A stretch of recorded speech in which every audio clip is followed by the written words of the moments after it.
और साथ ही हमारे सहयोगी संजीव त्रिवेदी हैं और कांग्रेस से हैं शहजाद पुनेवाला जी। उनसे हम बातचीत करेंगे और जानने की कोशिश करेंगे कर्नाटक को वो आज कैसे देख रहे हैं। सबसे पहले शहजाद जी, मैं आपसे शुरू करूं कि कांग्रेस का तरफ जो है रुझान और पल्ला ज्यादा भारी दिखाई दे रहा है, आप कैसा देख रहे हैं? देखिए, आज जो नतीजे आने हैं कर्नाटक के, वो तय करेगा कि किस प्रकार से भारतीय जनता पार्टी का जो शासन रहा है वहाँ पर पिछले 5 सालों का, और हम सभी लोगों ने देखा है कि भ्रष्टाचार से लथपथ एक तरीके से इनका शासन रहा है।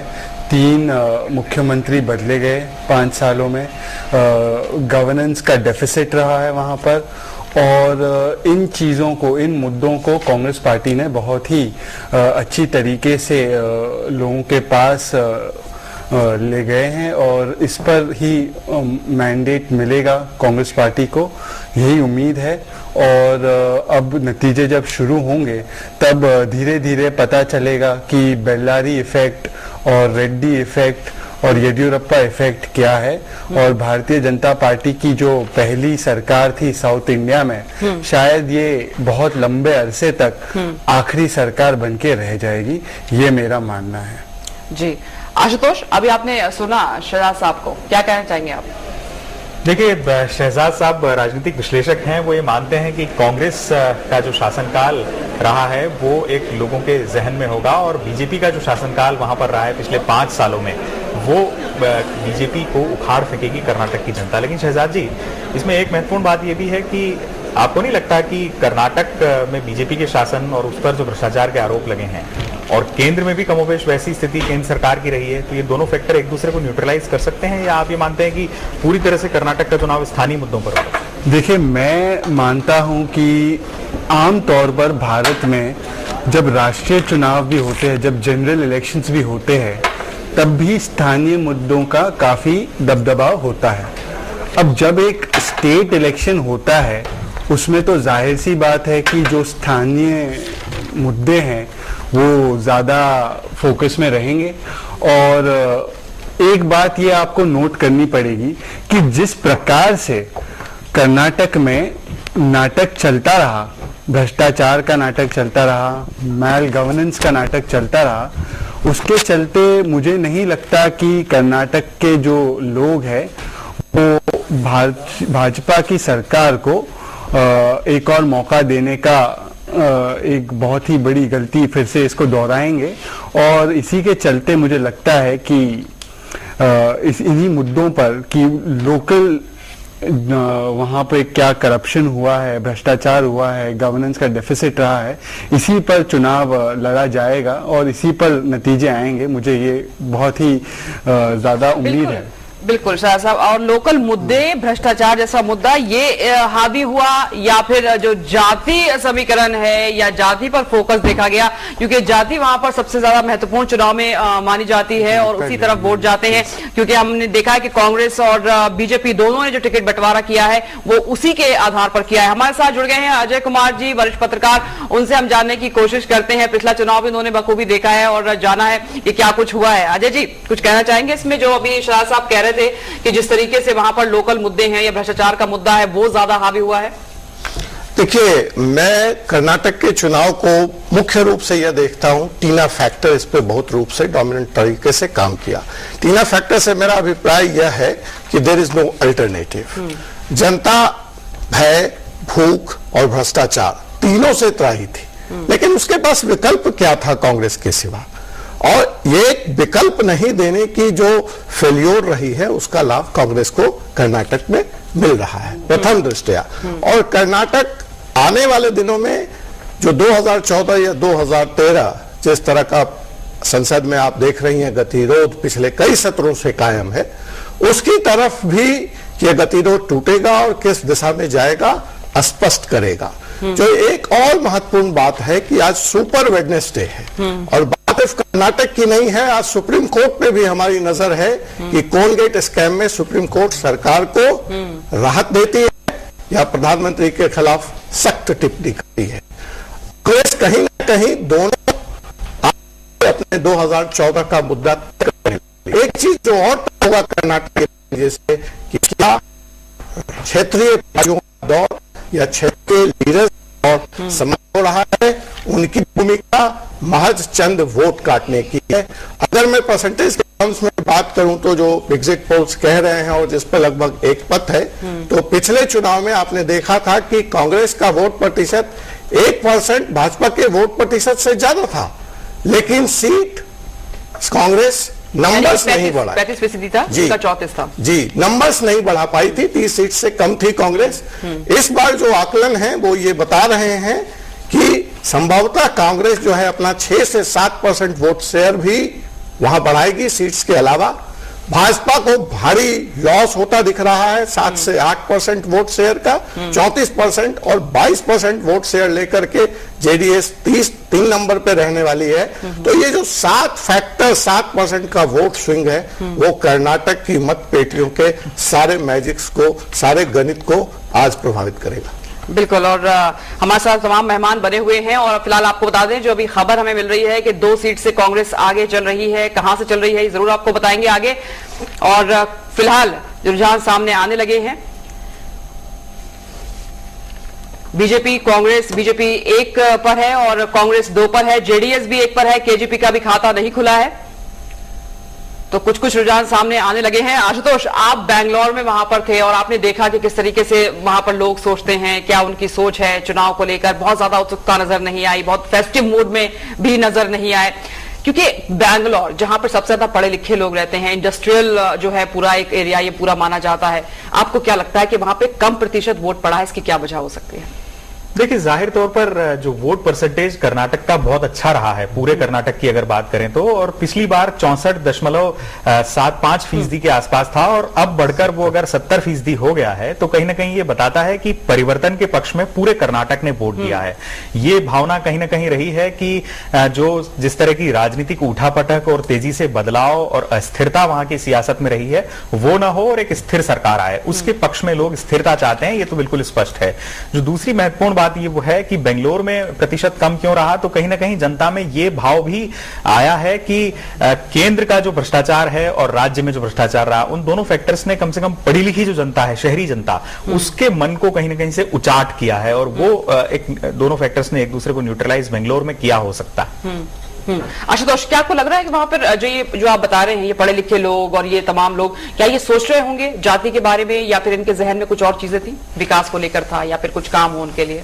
देखिए, कर्नाटक में दक्ष नाम की एक जो रिसर्च ऑर्गेनाइजेशन है, उन्होंने एक सर्वे किया था, उसके माध्यम से स्पष्ट तौर पर यह पाया कि 40% जो लोग हैं वो आज भी कर्नाटक में जाति का जो आधार है उसको ध्यान में रखते हैं अपना वोट डालने से पहले, जबकि 20% लोग ऐसे हैं जो ये कहते हैं कि उनके लिए उम्मीदवार ज्यादा महत्वपूर्ण है। तो ये बात तो बिल्कुल स्पष्ट है कि कर्नाटक में जाति आज भी सबसे बड़ा मुद्दा है, चुनाव अगर तय होते हैं तो। जाति सबसे बड़ा मुद्दा है, यानी कि आशुतोष बता रहे हैं।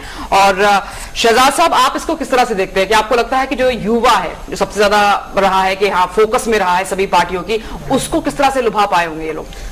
देखिए, जैसे आशुतोष जी ने बताया, इस बार कर्नाटक में पिछली बार के मुकाबले ज़्यादा वोटिंग हुई है और मैं समझता हूँ कि बैंगलोर में भी बड़ा है वोटिंग परसेंटेज, 45% था, उससे बढ़कर 50% हुआ है। तो मैं और आम तौर पर बैंगलोर में लो वोटर एपैथी है, मतलब कि लोग वहाँ पे कम वोट डालते हैं। ये ज़्यादातर अर्बन सेंटर्स के साथ यही दिक्कत रहती है। पर जबकि इस बार ये वोटिंग परसेंटेज बढ़ा है और जिस रेट से बढ़ा है, इसका मतलब यही है कि ये है एक वोट फॉर चेंज। और वोट फॉर चेंज किस लिए है? वोट फॉर चेंज इसलिए है क्योंकि आपके जो भाजपा की सरकार थी, इन्होंने, अब मान लो बैंगलोर की बात ले लो, गार्डन सिटी कहते थे, गार्बेज सिटी बना दिया। कर्नाटक को ले लो, टॉप 5 में रहा करता था कर्नाटक, आईटी हब माना जाता था, अब बन गया हब फॉर भ्रष्टाचार। तो इन मुद्दों का सबसे ज्यादा प्रभाव किस पर पड़ा है? आम युवा पर पड़ा है। और आम युवा के पास राहुल गांधी जी, उन्होंने एक्सटेंसिवली कर्नाटक का दौरा किया। मोदी जी तो खैर शायद उनको पता था कि डिफीट आने वाली है, तो ज्यादा घूमे फिरे नहीं, और शायद उनकी पार्टी को भांप लग गई थी कि वहां पे तो कुछ होना है नहीं। तो उन्होंने अपने कैंडिडेट प्राइम मिनिस्ट्रियल कैंडिडेट को बचाए रखा। कांग्रेस पार्टी के नेता वैसे नहीं सोचते, तो उन्होंने पूरी एफर्ट लगाई, वहां पर वहां के युवाओं से जुड़े, काफी युवाओं को टिकट भी मिले, कृष्णा बैरेगौड़ा जैसे लोगों को टिकट मिले, और युवाओं को प्रेरित करके बाहर लाने का जो काम कांग्रेस पार्टी ने किया है, इसी का आप सीधा सीधा प्रभाव देखेगी जब रिजल्ट्स आएंगे, और ये होगा वोट फॉर चेंज। बिल्कुल, और रिजल्ट्स आना शुरू भी हो गए हैं। बीजेपी और कांग्रेस के खाते में 2-2 अभी तक आए हैं, जेडीएस 1 पर है। और दानिश अली, प्रवक्ता जेडीएस ने पार्टी की जीत का दावा किया है। नहीं, हम तो ये समझते हैं कि कर्नाटक की जनता जो है फुल मैंडेट देगी, जिसको भी दे, और मैं नहीं समझता कि ऐसी कोई जरूरत पड़ेगी। और अगर सर जरूरत पड़ती है तो किस और जाया जाएगा, क्योंकि एक सहयोगी का से हाथ मिला के देख चुके हैं, दूसरा क्या दूसरे को आजमाया जा सकता है? नहीं, वो हाइपोथेटिकल क्वेश्चन है। हम जो भी पार्टी फैसला लेगी, अगर ऐसी स्थिति बनती है तो वो एक धर्मनिरपेक्ष सरकार कर्नाटक में बने और जो कर्नाटक के हित में काम करे। और बात करते हैं कर्नाटक की सियासत के उन दिग्गजों की जो मौजूदा चुनाव में किंग मेकर की भूमिका निभा सकते हैं। पहले बात अगर कांग्रेस की करें तो कांग्रेस में सिद्धरमैया को मुख्यमंत्री पद का सबसे बड़ा दावेदार माना जा रहा है। सिद्धरमैया 6 साल पहले जेडीएस छोड़कर कांग्रेस में शामिल हुए थे। वहीं कांग्रेस के प्रदेश अध्यक्ष डॉक्टर जी परमेश्वर भी प्रबल दावेदार के तौर पर गिने जा रहे हैं। उनके चुने उम्मीदवारों की जीत पार्टी में उनके कद को और बड़ा कर सकती है। और अगर बात बीजेपी की जाए तो मौजूदा मुख्यमंत्री जगदीश शेट्टर की जीत तय मानी जा रही है, लेकिन पार्टी के खाते में वो कितनी सीटें ला पाएंगे ये तय होना अभी बाकी है। बीजेपी का ही दूसरा सबसे बड़ा नाम है एस सुरेश कुमार का, जिनका मुकाबला कर्नाटक जनता पक्ष की कद्दावर नेता शोभा करंदलाजे से है। बात अगर जनता दल सेक्युलर की हो तो पूर्व CM HD Kumaraswamy king maker की भूमिका निभा सकते हैं, जिनका मुख्य लक्ष्य है किसी भी सूरत में कम से कम 40 सीटों पर कर्नाटक में कब्जा करना। बात करें बीजेपी से अलग होकर कर्नाटक जनता पक्ष बनाने वाले बीएस येदियुरप्पा की, तो कर्नाटक के एक समुदाय विशेष इनके समर्थकों में शामिल हैं। लिंगायत समुदाय शामिल है और बीएसआर प्रमुख बी श्री रामुलु भी बीजेपी के लिए बड़ी चुनौती साबित हो सकते हैं, उसके समीकरण बिगाड़ सकते हैं। और अब बात करते हैं कर्नाटक के चुनावी मैदान में उतरे उन दिग्गज उम्मीदवारों की जिनके बीच कांटे की टक्कर है। शोभा करंदलाजे, कर्नाटक जनता पार्टी, सीट जहां से वो चुनाव लड़ रही हैं वो राजाजी नगर। सुरेश कुमार बीजेपी से हैं उम्मीदवार और उनकी विधानसभा सीट राजाजी नगर है। मंजुला नायडू कांग्रेस से हैं। तो इन तीनों के बीच भी एक अहम टक्कर मानी जा रही है। कृष्णप्पा कांग्रेस से हैं, विजयनगर सीट। सोमना बीजेपी से हैं, विजयनगर। तो विजयनगर में कौन कौन खड़ा हुआ है, कौन उम्मीदवार है, ये हमने आपको बताया। प्रिया कृष्णा कांग्रेस से हैं, गोविंद राजनगर सीट से, जो बहुत ही महत्वपूर्ण और अहम टक्कर मानी जा रही है। डीके शिव कुमार कांग्रेस से हैं, कनकपुरा। अश्वत्थ नारायण बीजेपी से, मल्लेश्वरम। तो ये बहुत ही अहम सीट मानी जा रही है। और उससे पहले मैं अजय कुमार जी आपसे भी जान लेती हूं, जो वहां पर जो अलग अलग एरियाज हैं, जो डिवीजन हुआ है, जो जुड़े हैं, अपने अपने एरियाज ऑफ इंटरेस्ट भी वहां पर हैं, अपने अपने भाषा भी अलग है, उर्दू स्पीकिंग अगर हम देखें, गुलबर्ग की तरफ का हिस्सा देखें, क्या लगता है आपको जो पैटर्न ऑफ वोटिंग रहा है, जो ट्रेंड रहा है, उसको आप कैसे देखते? पैटर्न ऑफ वोटिंग आपने देखा कि हाई परसेंटेज वोट है, और जैसा कि हम चर्चा कर रहे थे कि जो सिटी सेंट्रिक जगह है वहां पे वोटिंग्स उस अनुपात में एक एपैथी देखी गई। लेकिन मैं आपको बताऊं जो रिमार्केबल चीज है कि रूरल टर्नआउट बहुत ज्यादा था। इवन 30 जिले जो नक्सलाइट बिल्कुल, अफेक्टेड हैं बिल्कुल, कर्नाटक ये भी के, इम्पोर्टेंट चीज है। वहां पे भी बहुत भारी संख्या में वोटिंग हुई है। और आपको याद होगा कि बेंगलोर में जब पिछले दिनों एक घटना को लेकर नॉर्थ ईस्ट से आए हुए पॉपुलेशन पे अटैक हुआ था और ट्रेन भर के लोगों ने बेंगलोर से पलायन शुरू किया था, तो ऐसी जो कॉलोनीज हैं, जो कर्नाटक से बाहर से आए हुए लोगों की कॉलोनीज है, वहां भी वोटिंग का परसेंटेज बहुत ज्यादा रहा है। तो ये एक तरफ यह भी दिखाता है कि जनता लोकतंत्र के इस प्रोसेस में पार्टिसिपेट करना चाहती है। लेकिन मुझे जो कर्नाटक के बक्से से, मतपेटियों से संदेश निकलता हुआ दिख रहा है कि भाजपा का पूरा फोकस एक मुद्दे पे था, और वो मुद्दा था भ्रष्टाचार। और भ्रष्टाचार वास्तव में इस देश में मुद्दा है, लेकिन शायद भाजपा कोई वीपी सिंह नहीं दे पाई।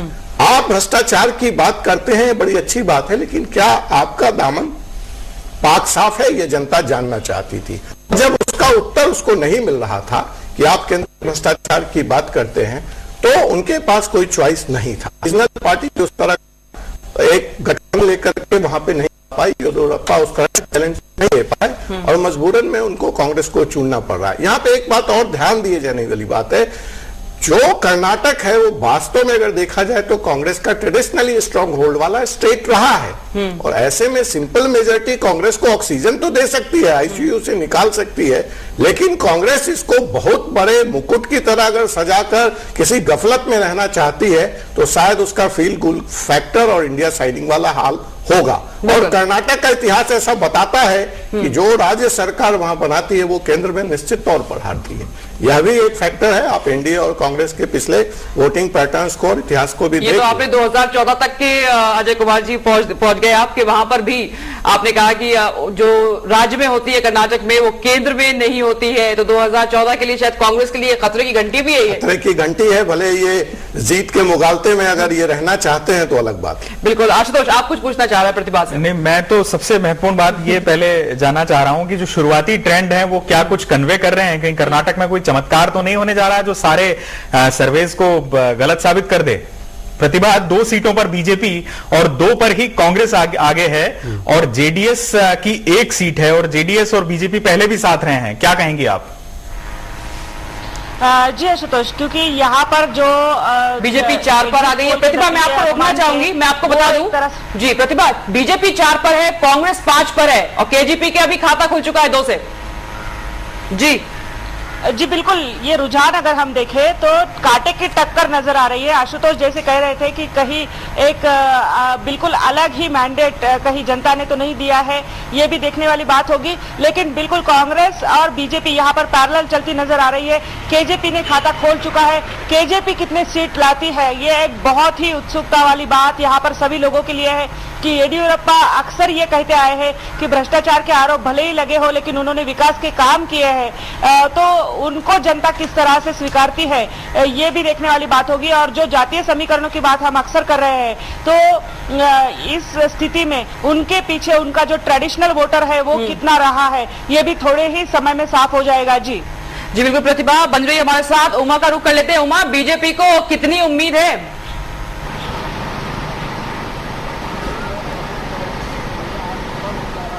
उमाकांत हमारे संवाददाता, जिनसे हम जानने की कोशिश कर रहे हैं कि क्या कुछ इस वक्त बीजेपी में चल रहा है, क्योंकि वहां पर भी काफी हलचलें देखी जा रही हैं बीजेपी में। जब से येदियुरप्पा अलग हुए हैं, उनको कहीं ना कहीं उम्मीद जरूर है कि अभी भी वो एक सिंगल लार्जेस्ट पार्टी बनकर उभर सकते हैं। संजीव, कांग्रेस में अगर हम देखें और कर्नाटक की जीत जो है, क्या माना जाए? सोनिया गांधी ने जिस तरह से पूरी ताकत झोंकी और जिस तरह से अपने तमाम कार्यकर्ताओं को, नेताओं को उन्होंने बहुत ही तल्ख लहजे में भी कहा कि ये जीत बहुत जरूरी है, क्योंकि आने वाले विधानसभा चुनाव में और लोकसभा चुनाव में इसका सीधा फर्क पड़ेगा।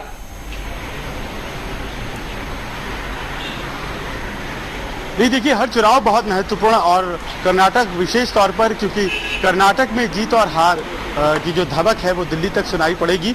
अभी तक अदालत से बहुत ज्यादा परेशानी कांग्रेस ने फेस किया है, और ऐसा लगा है कि अदालती जो भी ऑब्जर्वेशंस आए हैं, राजनीतिक रूप से कांग्रेस उसको लेकर के बहुत असहज है। लेकिन आज जनता की अदालत का मामला है, और जनता की अदालत में कांग्रेस इस बात की उम्मीद लगाए बैठी है कि उसे वहाँ जो शक्ति मिलने वाली है वो उसे कानूनी अदालतों से जितनी परेशानियां पेश आ रही हैं उन सब पे जो है वो भारी पड़ेगी। और अभी तो आपको हम ये बताना चाहेंगे कि भले ही ट्रेंड्स कुछ और बता रहे हों, लेकिन यहाँ कांग्रेस में अगर नेताओं से आप बात करें, और जब जितनी भी नेताओं से हमारी बातचीत हुई है, अपने आप को वो पहले से जीता हुआ समझ रहे हैं और वो मान के चल रहे हैं कि उन्हें किसी भी मदद की कोई जरूरत नहीं पड़ेगी। आप सीतारामैया की बात कर रहे हैं, वो सबसे आगे निश्चित तौर पर रेस में हैं, परमेश्वरन भी हैं, इसके अलावा शिव कुमार का भी नाम लिया जा रहा है। और मत भूलिए 2-3 नाम और हैं जो कि केंद्र से जा सकते हैं, मल्लिकार्जुन खड़गे जो कि अपने आप में महत्वपूर्ण बड़े नेता हैं वहां के, इसके अलावा KH मुनियप्पा, और उसके अलावा खासतौर पर वीरप्पा मोइली, इन सब नामों के बीच एक हलचल भी है। और कहा यही जा रहा है कि ऐसी हलचल तभी होती है जब जीत सामने दिखाई पड़ रही होती है, और कांग्रेस को फिलहाल कम से कम कर्नाटक में जीत दिखाई पड़ रही है, जिसके जरिए वो कहेगी कि भले ही अदालत में दिक्कत हो रही है हमें, लेकिन जनता की अदालत में हम अभी भी सर्वोपरि हैं। बिल्कुल सचिव बज रही है हमारे साथ, और खास मेहमान भी हमारे साथ मौजूद हैं। इस पर हम चर्चा आगे करते रहेंगे। यहाँ पर एक छोटा सा ब्रेक ले रहे हैं, फौरन हाजिर होते हैं।